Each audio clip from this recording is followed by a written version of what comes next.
Okay, so I'm looking at my phone. I did a search engine search for a fungus gnat life cycle. When you buy potting mix in stores, it typically contains lots of eggs of various species of insect, and this is where my fungus gnats are from. When you add water, that triggers them to hatch, and they start eating decaying organic material and progress. Among 4 larval instars, they molt and grow bigger skins each time until they're big enough and have fed enough to become pupae, and they're dormant for a while. Then they metamorphosize inside and emerge as adults. Adults come out of the soil and they really bug because they fly around aimlessly and basically get onto and into everything. So each adult female can lay up to 75 to 200 eggs. Here's another diagram about the fungus gnat life cycle. So it's 28 days total on average. Adults buzz around for 7 to 10 days, so even if you exterminate maybe 90% of them, 10% of them could come back to the pot to lay eggs, and they spend so much time in the soil. You know, it could be about 3 weeks before you've finally determined whether the treatments of the soil are working or not to kill the larvae. Here's an example of a packaging tape barrier I erected around my pots to capture these fungus gnat adults. Technically the one on the bottom is not even stuck, but if I wave my finger around, you know, they're not even moving. They're very non-responsive in general. And this one is clearly stuck to the tape. And here's another example. So this is the first time I'm seeing fungus gnat grubs. You can see one at the base of this decaying shoot system that I pruned a while ago. It's the last of the ones to go. And basically it's a transparent tubular body with a black head. Shoot systems have been doing fine since I stopped bombarding with hydrogen peroxide, which was somehow burning the leaves. And as you can see, I've made this packaging tape barrier that's circular around this to try to catch fungus gnats that are flying around all day. So it's almost 2 packaging tape widths tall, and it's been trapping a few gnats already, as you can see here.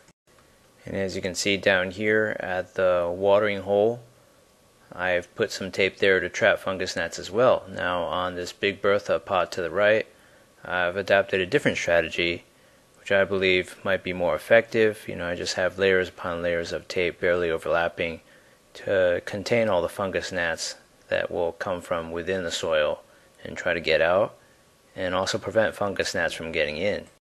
It's day 236, it's been 24 hours, and this circular tape trap has trapped 9 fungus gnats so far around the perimeter.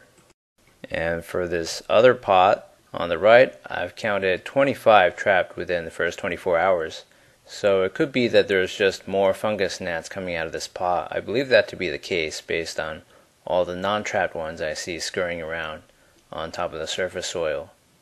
This fungus gnat took a few steps on the tape, and it's running away now. They can sometimes escape like that, but it seems like it's gotten some sticky residue on itself to irritate it, so it's grooming right now. I've finally given these plants names, so this is the official name tag for now. Big Bertha is this plant. It has this pot all to itself, 14 inches in diameter, and this other pot has Drake and Sully in it. So Drake is the taller, healthier shoot system, closer to us, and Sully is the one that's a little bit still frazzled from the hydrogen peroxide, meaning it's a little bit older from the earlier days. 311, day 238. You know, it's past 3 and there's not much sun hitting anything. Basically, only my garlic pot is getting direct sun right now. Ginger plants haven't even started. So for Drake, things are going well. You know, Drake is by far the best shoot system in terms of development. It's just the healthiest one that came out, and it's growing more vertically than the others. Sully is doing okay. I just chalked this up to prior damage, but I believe that this will generate new leaves that are healthy. And over here, Big Bertha, you know, it's pretty good as well. You know, that first shoot system that came out, it has some leaf curling. Again, I ascribe that just purely due to old damage caused by hydrogen peroxide pouring into the soil. And you know, these 2 new shoot systems should do really well. Everything new should do well beyond this point.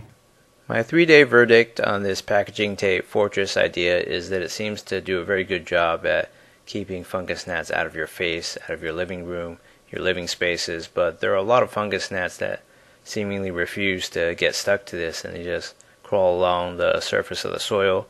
In any case, I don't want to wait 28 days to figure out whether this works definitively or not to eradicate the problem.